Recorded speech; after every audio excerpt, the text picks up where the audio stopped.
Hi, everyone. I wanted to remind you of a must read. This is a book that you have to have on your bookshelf. It is called The Necktie and the Jaguar by Greer. He is able to help you make important decisions, give you some guidance on which path to take, and you get to learn how he tapped into the wisdom and power of the unseen worlds for guidance and inspiration. I had the opportunity to interview him, and he was a lovely guest on the Path 11 podcast, episode 343. Check it out, listen to the podcast, go buy the book. Again, it's The Necktie and the Jaguar by Greer. To find out more information, go to his website, carlgreer.com. That's spelled CarlGreer.com. Hi, and thanks for tuning in to the Path 11 podcast. I am your host, April Hanna. At the Path 11 podcast, we are here trying to deliver leading-edge research on consciousness, healing, and metaphysics. And just like you, we are trying to answer the big questions about life. Who are we? Why are we here? And what is our purpose? We hope by listening to our podcast, it will make each day you live on Earth a little easier to understand. And now for today's podcast.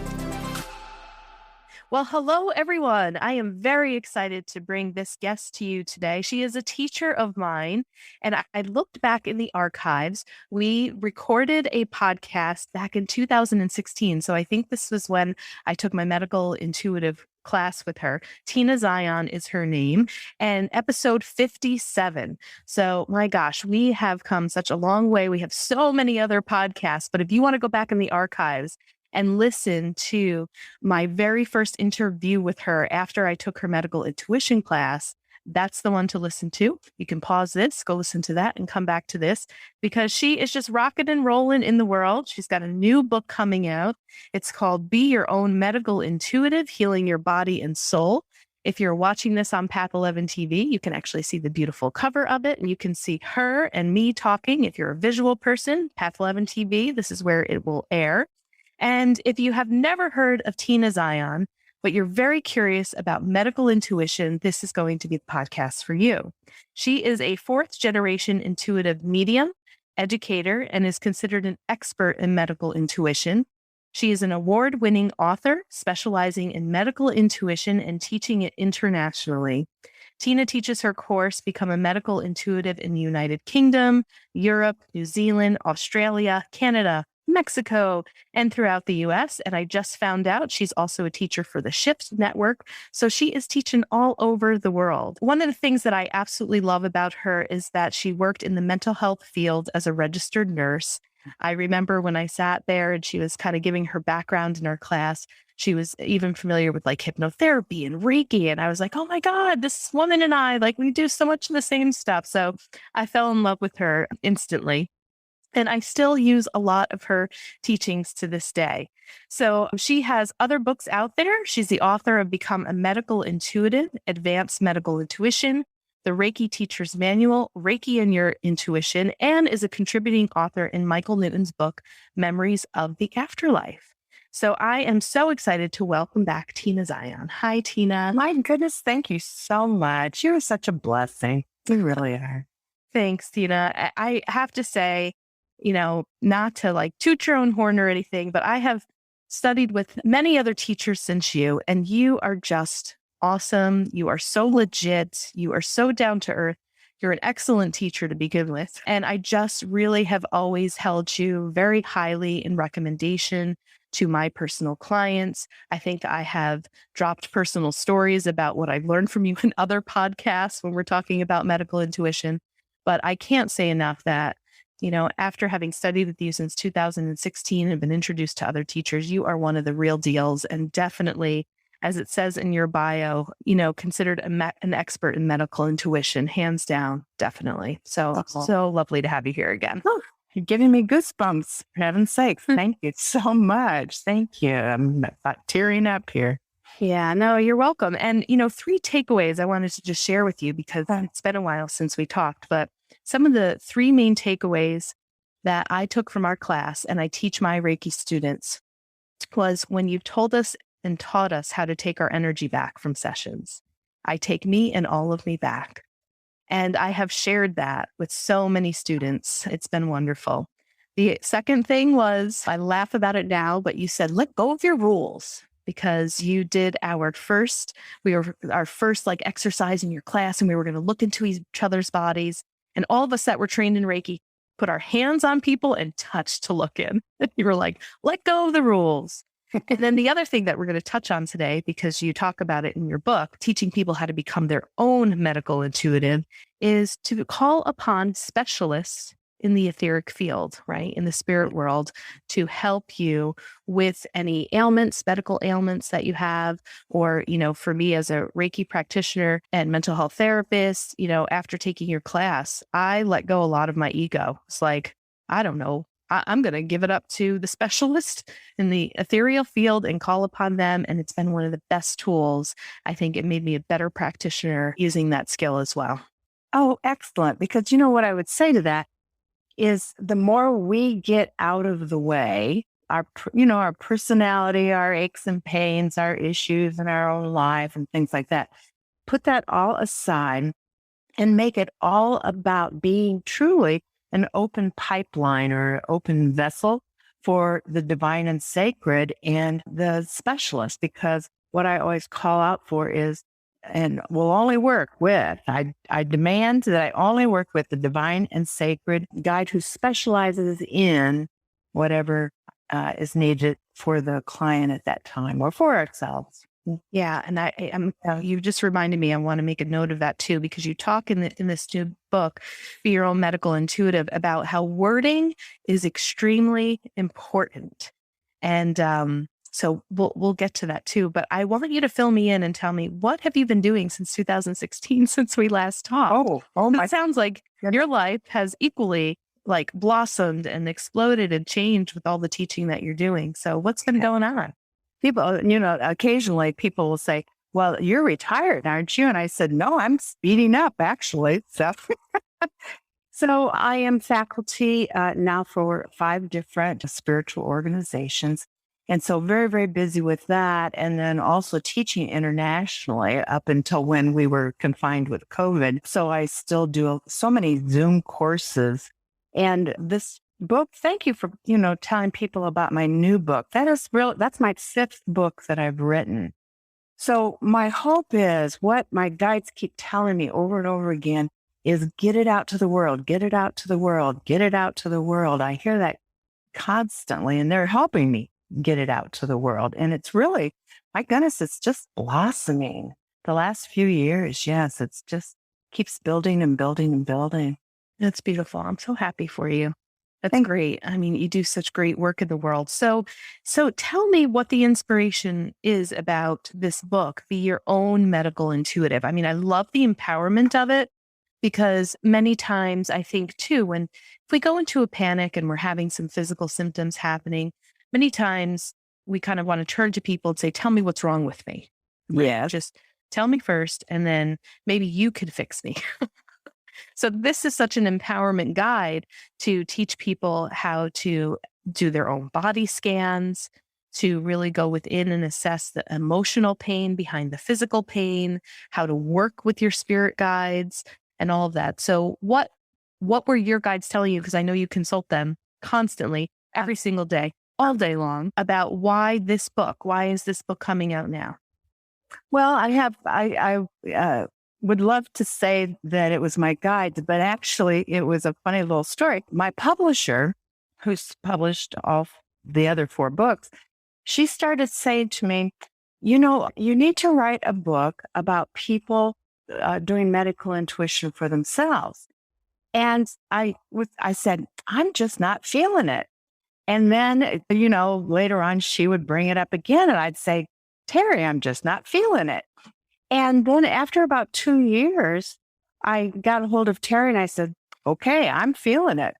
And I will tell you one thing, this book is, in my opinion, more channeled information than ever before. And so I really have to look through it and see what was said, so it's not just my thoughts about things. It truly is my divine and sacred specialists, my professors who really helped me with teaching and teaching really key points like the energy of our thought. Yeah. And I was hoping too that maybe we could talk a little bit, maybe start with the toroidal fields and what is that? Why is it important for us to work on our own? And you give a great exercise in this book, which is why I think people need to go out and get it too, because you kind of step by step, this is how you do it. This is how you find your toroidal field. It's kind of hard for me to say how to envision it. You have a diagram of it, but what is it and why is it important for us to check in with it and begin to heal it for ourselves? Really, everything that I teach, I really have just noticed about the world, noticed about people's energy field, noticed things that work unbelievably powerfully for myself in my work. And what I noticed, what began this toroidal field, is I noticed that when someone walks into the room and they are very charismatic, they have lots of energy, very bright and sparkly, and things like that. Their energy field is always moving and flowing in a certain way. And so, really, if you can picture a pump, which is a fountain out in a pond, a fountain out in a pond is really just a pump. And so, it is literally about the movement of energy coming up through us, literally from the bottoms of our feet, from the earth, up through us until we're so full, we just sparkle and shine out in all directions.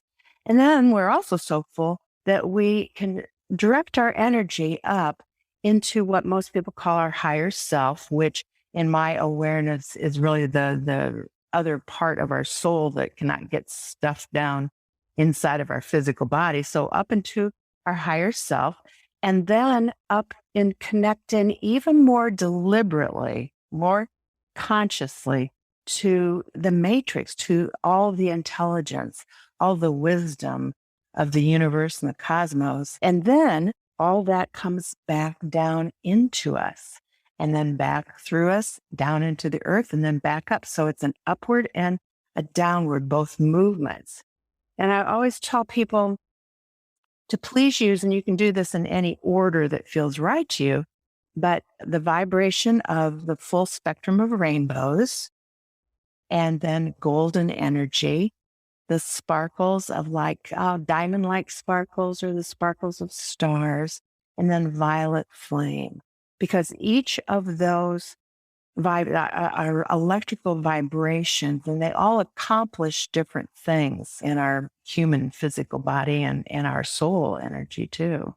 So that's what it's all about. And because I am so busy and doing so much, I just do the toroidal field multiple times a day. So if I start to feel a bit drained or whatever, I just power up again. So it's bottom line, it's deliberately getting more and more and more in charge and in control of our energy field and our physical body and our life, things like that. Very cool. Now, you had another diagram in here, which was new to me, and it was about the scalar light. And the waves, yeah. Or the scalar waves. Yeah. So I have a little mini story here to share with you because I would like to, I'm consulting you right now for the podcast. Because I had never heard about scalar waves or scalar light. And I did have a guest on my podcast that was basically offering this service. If you sent them a picture of you, that they would put your picture in the scalar light wave with this certain technology that he had perfected and figured out with intention. And it was supposed to not heal you or anything, but work with certain energies of your body. They couldn't quite claim that it could improve your health, but that it would look at pathogens and stuff like that. Right.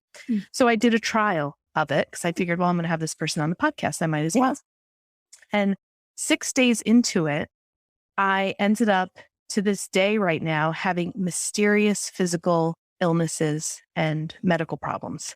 Oh, that I've had a mammogram, I've been to cardiologists, pulmonologists, a functional medicine doctor, going through all these different types of tests, and nothing is coming up medically, right? Now, we haven't talked in a while. In 2019, my mom had tragically passed away.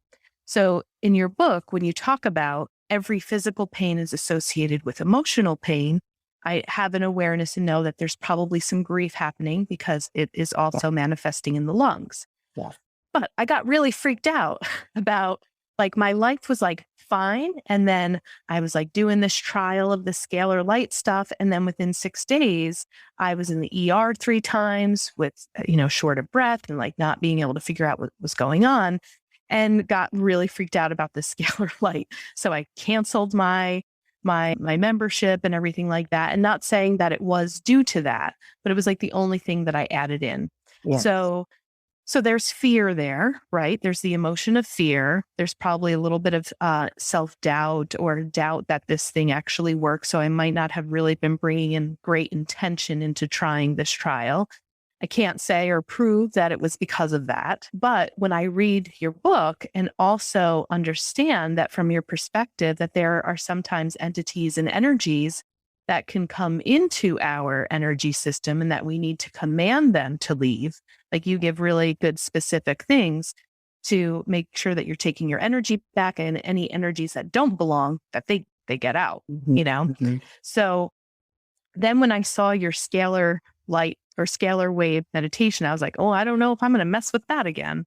So I was wanted to tell you a little bit of that backstory. So maybe you can teach me a better understanding of what the scalar waves are, and just, what some of your thoughts might be in using that, which you probably can't necessarily speak to with this trial that I had, but, maybe it awoke something in my physical and emotional body that now I need to pay attention to or heal. So I'm a little scared to do your scalar wave meditation. Well, the primary difference in what you did and what I have in my book, so there's a kind of like a bottom line difference, is someone else was generating it for you. Mm-hmm. And with my directions in the book, it is about us, which we do automatically. But when again, it's like the toroidal field, when we deliberately get in charge of our energy field, this is yet another way to really draw in energy that is of the finest vibration. And that's really, really different than having someone else do that. Now, I think I know probably what happened, because some people, it's like machines that actually they think they're generating scalar waves. The people who are using these and know what they're doing are having phenomenal results for themselves and for other people. However, one of the things is, if this person puts you in with a group of people, which I happen to know has horrible results, and I know that just from knowing people who are working with scalar waves, that it has terrible results because you're in with however many other people they put your photo in with. Because you sent a photo, I think you said, didn't you? Yeah. Mm-hmm. Yeah. Okay. So this is what I talk about is bringing in, and if you notice the diagram was very, very specific energy that we're drawing in an absolutely perfect coming together from opposite directions. And when it comes together at that exact point, which is wherever you direct it. So I would ask you to direct it to your heart and your lungs, because that's your example, to actually, and if you don't need to do that, but if you or your listeners would want, you just imagine it. It'll always feel like our imagination, but science is proving over and over again that our thoughts are electrical spurts of energy. Our thoughts are energy, and energy will follow the direction of our thoughts also. So we are literally thinking that from all directions, but very, very in alignment, that we draw energy in from all directions to a certain point. And that certain point is what they call scalar waves. In fact, I haven't read it yet, but I just downloaded a scientific article about scalar waves because I wanted to really get more exact about it, help people work with it more in a lot more positive way than what you're talking about. Yeah. So do you feel if I worked, do I need to work within my own toroidal field to maybe heal this, understand it a little bit better, or should I use the scalar wave meditation that you have in there, considering that this was scalar? This, I don't know if this was the, Yeah. you know, if this is what started it. Well, see, I personally am not sure how to answer your question. So as you're asking me the question, I'm talking to my divine sacred specialist over here, which I always point to them over here on my right shoulder. And they're suggesting that you actually do a command to your divine and sacred medical intuitive specialist to first remove, Mhm. release, remove, repel. So I'm getting those three words. And this is part of your command to do those three words, all negativity out of your physical body, your energy field, your life now. And I tell everybody, use the word now. When we're talking to our divine and sacreds, that they're, I always say that the non-physical world is very airy fairy about time. And so I always use the word now because they get that. It's a power word. Really says, okay, now. And so I would ask you to get the negativity out of you first. And then another one of my guidelines is from my guides is that whenever anything is removed from us, then we must immediately command that we fill it with what I would say cellular health for you, unconditional love, just and whatever a couple of other power words that are right for you. Feels like you have to get some things removed first before. And because I use the word command, may I address that for a little bit? Yeah. I just realized I said command because what I mean by a command is not being a bossy cow like my grandkids call each other. I can hear them out in the living room and they're saying, oh, you're a bossy cow, things like that. So it's not about bossing the spirit world around. But what I mean by command is you use very direct, specific words because every single word is an electrical spurt. And it's really telepathy because the clearer you are and the more you mean it to your guides, they can respond because they have to respond in the way that you send it out to them.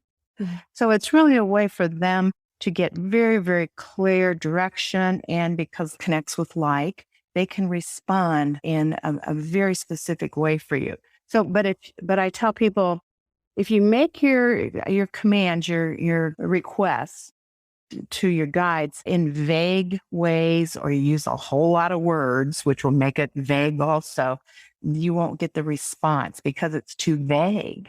See, it's too vague. So what I mean by the command is exact, right to the point words, and to really mean it when you say it.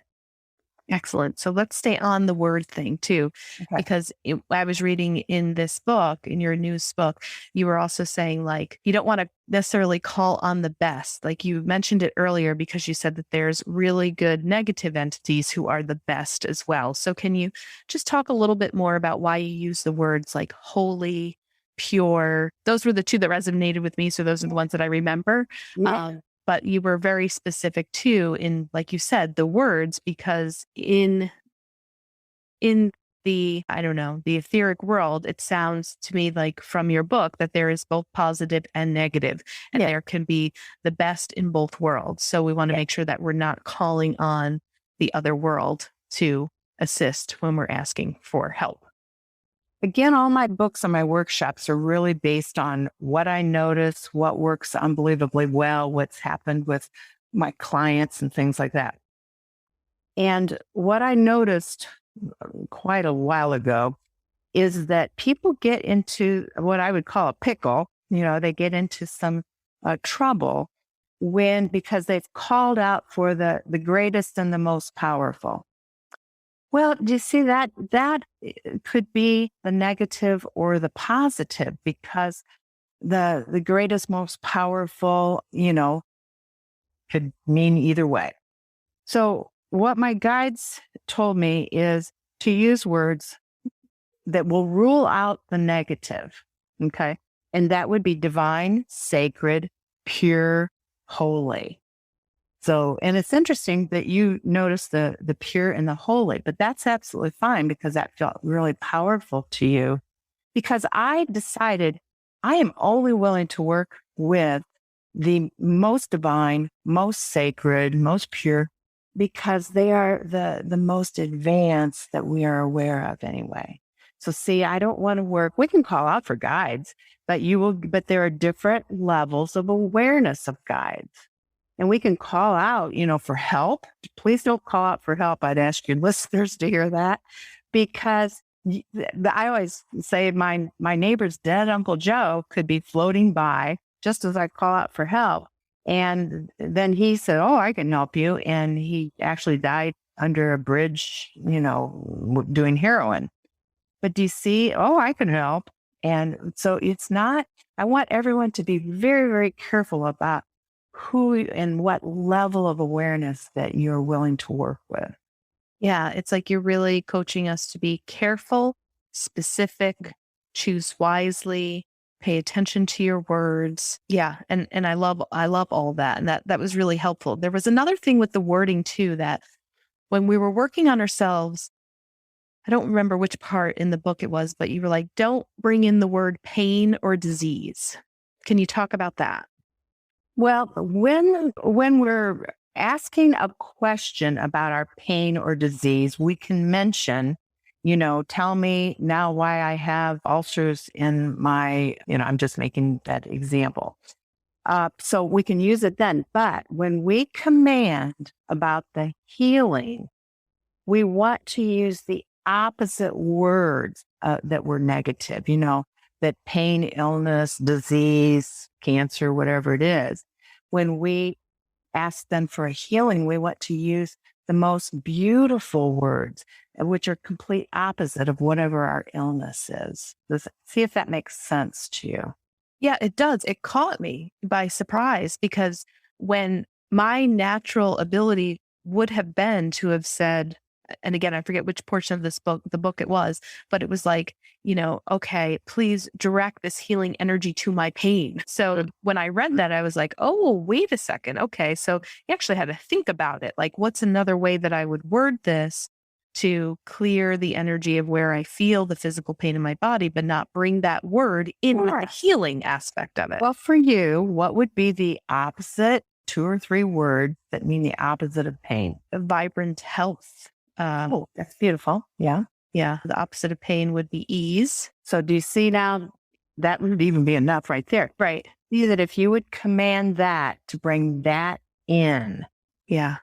to a certain location or whatever's going on, because every single word that we think just in our everyday life is an electrical spurt that surges through our physical body, our energy field, and out to the universe.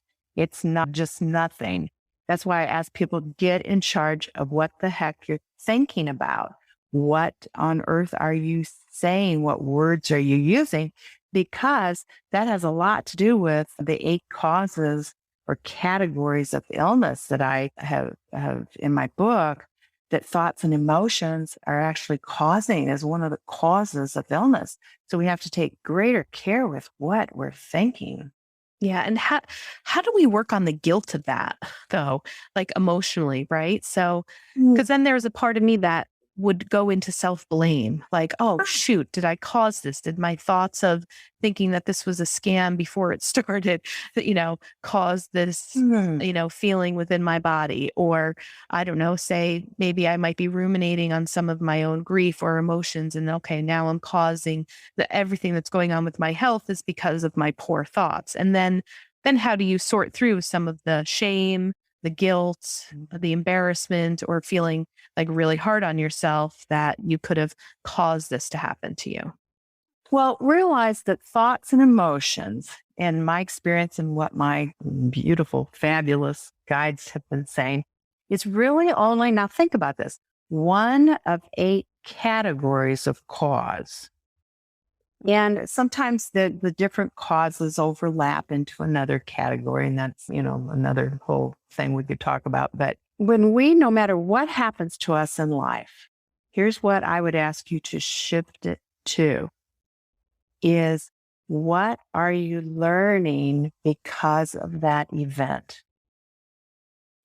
And also, I would say that I have certain steps that are in the book to direct healing to that exact moment. Yeah. Mm-hmm. To that exact situation, to that exact person also for you, because there's a person involved, and to work on it at that level too. So when we change it from guilt, shame, and all those other things that you might be feeling to, now, wait a minute, I'm bringing this up in my interviews. I'm learning about it. I can apply, Tina's steps or whatever. No matter what happens to us in life, that is what's gotten me through. I came up from a horribly, horribly abusive mother, very strange stuff. And when I shifted all that to, now, wait a minute, I can help people about this because I have learned so much from it. That's how you get out of that, the muck of shame and guilt. Yeah, absolutely. And I could say for myself personally, I see where it has brought a lot of healing in areas that it sped things up in my life that I was saying, oh, I got to eat healthier, or I'd really love to eliminate sugar, or I'd like to, work on this. And it was kind of like, again, you put it out there, fast track to really waking me up and paying almost more attention than I've ever paid to my physical body, because you might relate with this or see that some of your students, like myself, I'm like out of my body a lot, with Reiki sessions or this and that, like not overly consumed with the physical body, which I think I needed to pay more attention to. Exactly. And and also I see the gift and the beauty with what you had also talked about in your book, which is it made me turn back towards my grief that I put on the shelf because right after my mom had passed away, we go into this pandemic and all of my clients are in crisis. And then I went into healer caretaker mode and like, okay, I'll come back to myself in a little bit, but let me show up for others. No, not good. So I definitely have seen some of the blessings, but I did use your technique last night about going back to the time of the event, Yes, place, and when it happened. yes. And something really weird happened to me last night, because when you're talking about speaking to your guides, I've read that you call upon your guides for sleep and dreaming, at night. So, I was reading parts of your book before I went to bed and reading that specific thing. I'm like, all right, I'm going to heal this. I'm going to figure this out. I'm going to use some of Tina's techniques. And then I called upon my nighttime guides to help me in the sleeping realm. So we had a really big thunderstorm last night with rain, right? I mean, it was downpouring, the thunder cracked, woke me up. So it was a weird night of sleep to begin with. But I woke up in the middle of the night last night with my hand out and feeling as if I was like in between worlds, right? And I felt myself pushing against this energy that was looking to come in, and literally could feel it with my hand. And I kept my hand out there until it subsided and it went away. And I'm like, what the hell did I just do? What is Tina talking about? Because you can't, what I always say, you can't make this stuff up. Can't make it up. Yeah. And you talk about too, that there's so many other entities living in our world, that like we can't see too. But I had some like really interesting things happen last night just with the intention of calling on my nighttime guides for sleep, having it before I went into the sleep state that I really wanted to heal, kind of going back to this. It was like really intense last night. So powerful stuff.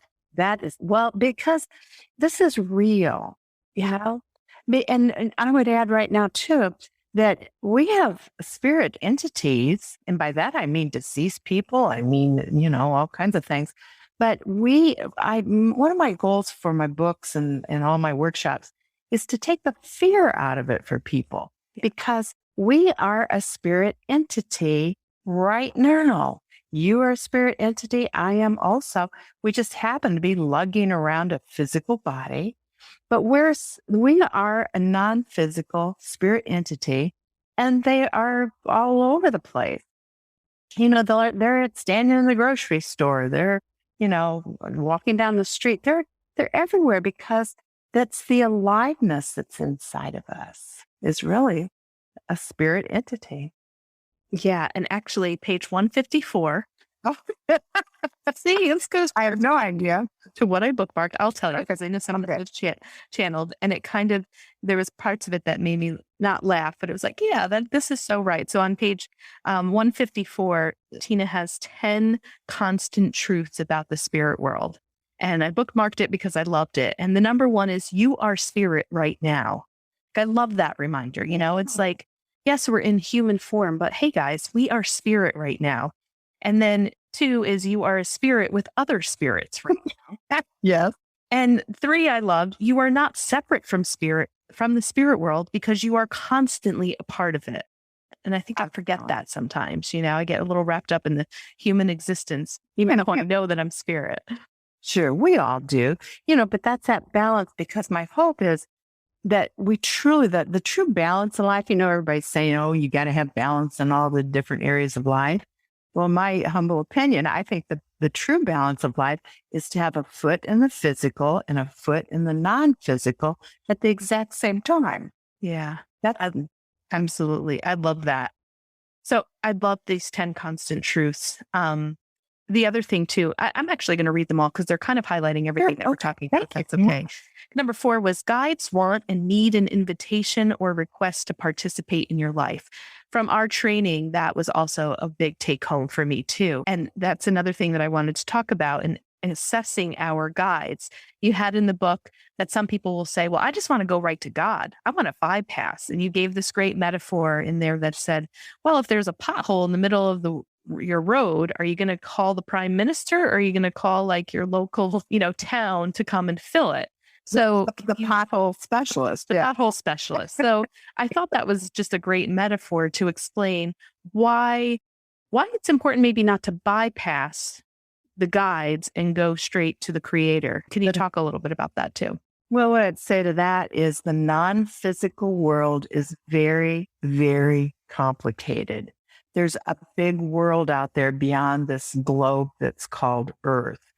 And it's very, very complicated, and it's more complicated than all the complications here on the Earth plane. And so that's really why I say that is, sure, we can include God, for goodness sakes. But because of that complication, there are also other helpers. There are also, the entire non-physical universe is expanding and growing in awareness along with us here on Earth. So yeah, but go to God, that's absolutely fine. But I'd also include my divine and sacred specialist in potholes, Yeah, exactly. And I love that. I've used the specialist so many times. Okay. Number 5, you're in charge of the invitation and what you request. So again, that's kind of like you're saying, taking charge of yourself, the intention, who you're inviting in, and what the request is.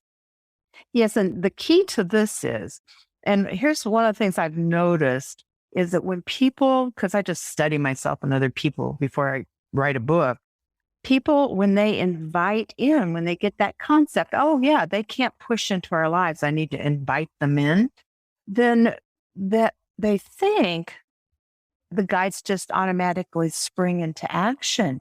But really, when you invite them in, it's just an invitation. And they'll be right there, whether you see them or not. You think you have to see them, but no, you don't. Just feel them, sense them. But we need then to give them some directives of what we want, because we are more in charge of ourselves than anyone notices or is aware of. So invite does not mean they spring into action. There's an invitation, because we have choice in life. And then we have to say, okay, what is it that you want? Here we are. What do you want? Yeah. Well, Right. that's a great example. It's like if somebody new came to your house, you invite them in, but then you need to tell them where to sit or to Oh, follow you or to come here that's or, wonderful. you know, it's Yes. perfect. That's It's a great way to think of it. Number 6, we covered about communicating with exceptionally clear words because spirits are exceptionally literal, which I thought was interesting too. How did you come to realize that spirits are literal? Well, it's because of that be careful with your words thing. Like if you just say, heal me now, well, that's kind of vague. So what I noticed for other people is the more definite, the more defined, more exact words they use, the more powerful results they were getting. It's not just physical illness; it's all kinds of things in our life that we can use these techniques for. So it's very, telepathy is the bouncing back and forth of thought because it's the bouncing back and forth of thought energy. And so the clearer we are, the more results we get, the more powerful results. I had another teacher that I took a class from, also exceptional. I talk about him all the time, Thomas Campbell, nuclear physicist too, and I did his meditation immersives and have just studied with him. I've done some cases with him and stuff. And, in his teaching, he says the same exact thing, but he's more of that physicist. So he's, looks at it like, look at how you're putting your intention out there like a Google search. Yeah. If you just type love in, you're going to get 5 million responses back. Yes. If you typed in, how do I love my dog?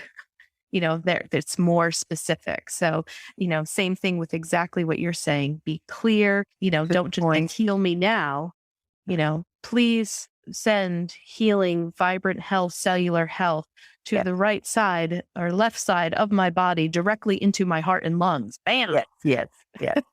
Yeah, BAM. BAM. I use BAM a lot, actually. Well, our brain is really, to use your computer analysis there, your example there, our brain is the computer, but our mind is the internet. Our mind, that thought energy, goes through our physical body, our energy field, and everywhere out there. So yes, that's a great, I like that example. Cool. Use it. Yeah, I will.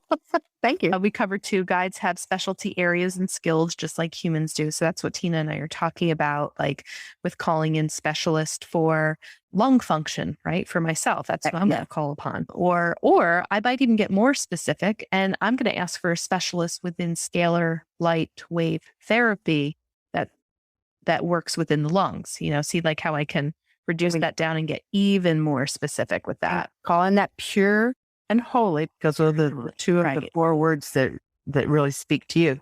Pure and holy guide who specializes in health, in lungs, lung health. Something. See how specific that is? Yeah, it will get you the best that gets you pure, holy, or divine and sacred, and a specialist in. Exactly. And boy, and I'm telling you, when you really start realizing, you and everybody else and me, that we're only willing to work with that level of guidance, it will change everything to the positive, everything. Yeah, I believe that. Everything that you said would happen in our class that I have practiced has been absolutely true. Yeah. So 8, 9, and 10 for the constant truths about the spirit world. They will respond to you in all kinds of unexpected ways. Their messages are extremely subtle and come through many pathways. And just like humans, guide love your gratitude too. They do. It is awesome. This is such a great book. I have, I think, all but your Reiki books, and I think everybody should have every single one. And thank you. Where are you teaching virtually? I would assume right now. Yes. Okay. Are you still doing one-on-one sessions, or have you just gotten so busy with writing and teaching that you're kind of done with the one-on-one? Well, I'm not done with it, but I no longer do what most people call readings. Mm-hmm. But I have some very, very dedicated mentoring students that have worked with me for quite a while on a one-to-one. So I would refer people who do want a reading that from this kind of training, to email me and then I'll send them that information about the few people that I have. And I would actually add, I would love to put you on that list if you are doing reading. So, Yeah, well, one of the things I found out about your medical intuitive class was I have some medical intuitive skills, but when I was doing readings for people, because of my mental health background, I would get like their psychosocial story. I bet. I would get like all of the emotion. Like I wasn't really good at like looking into the bones but I could pick up on some things. Like the other day, I know when a woman's pregnant, because of the energy that I could feel with the baby. And I had someone that didn't know. And I was like, well, my ego doesn't want to be wrong, but if I go with the feeling that I had, you're definitely pregnant. And she texted me the next day and she was pregnant. She was pregnant. I've also learned to identify when something could be cancer in someone and when it's not. So I kind of learned the energy of that. So I'm still learning and fine tuning, but you can definitely put my name anywhere because I think I'll help or assistance. Bless your heart. Well, I don't do readings to answer your question, but I do still have time to do private mentoring sessions for people to build their medical intuitive abilities, just like you are. Yeah. And then I do my workshops too. Yeah. Awesome. And so where do people find you? What's your website? How do they? It's very simple. It's tinazion.com. Very simple. That's it. We will put it in the show notes, people. And again, the book, I should say, is out now because when this recording comes out, it'll be out. Be Your Own Medical Intuitive, Healing Your Body and Soul. Again, Tina has more books than just this. Great catalog of information. Take a class. Even if you don't know if you have medical intuition abilities, it's not about that. It's about learning about your own body, your own health. She gives you so many tools to heal yourself. You'll probably be able to help others, with that. So don't feel like you have to be this practitioner that, have to be a practitioner or interested to take Tina's course. That's not the case. That was the path I was moving down because of my clinical practice and everything that I had. But even if I wasn't in the mental health field, I would still be taking Tina's class and trying to figure out what's going on with my body. So thank you, Tina. And thank you so much for allowing me to share my story and giving me some words and consulting with your guides on this show to help me, because I will definitely be using them and using these kind of new techniques that I learned in this book. And next time we talk, I'm going to have a great testimonial to tell you, like, it cleared up like that. Bless your heart. Thank you so much. This was beautiful. I feel so good about this time we've spent together. So I hope your audience feels that goodness as well. Yes, thank you. And thank you all again for listening.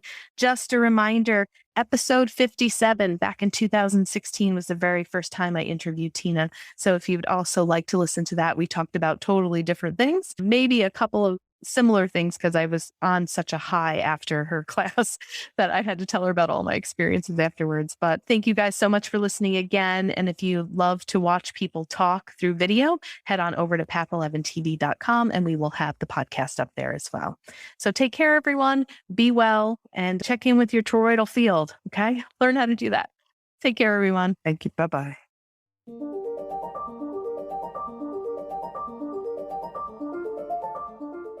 Thanks so much for tuning in to today's show. If you haven't already, please subscribe and rate and review the Path 11 podcast in Spotify, Apple Podcasts, or wherever you listen to your podcasts. Also, this podcast is made possible by our sponsor, Path 11 TV. Visit path11tv.com to start a 7-day free trial and start streaming over 100 hours of exclusive video content on consciousness, healing, and life after death. That's path11tv.com, and be sure to use coupon code podcast30 to take 30% off your annual membership. Start satisfying your spiritual curiosity with a membership to Path 11 TV today. Bye for now.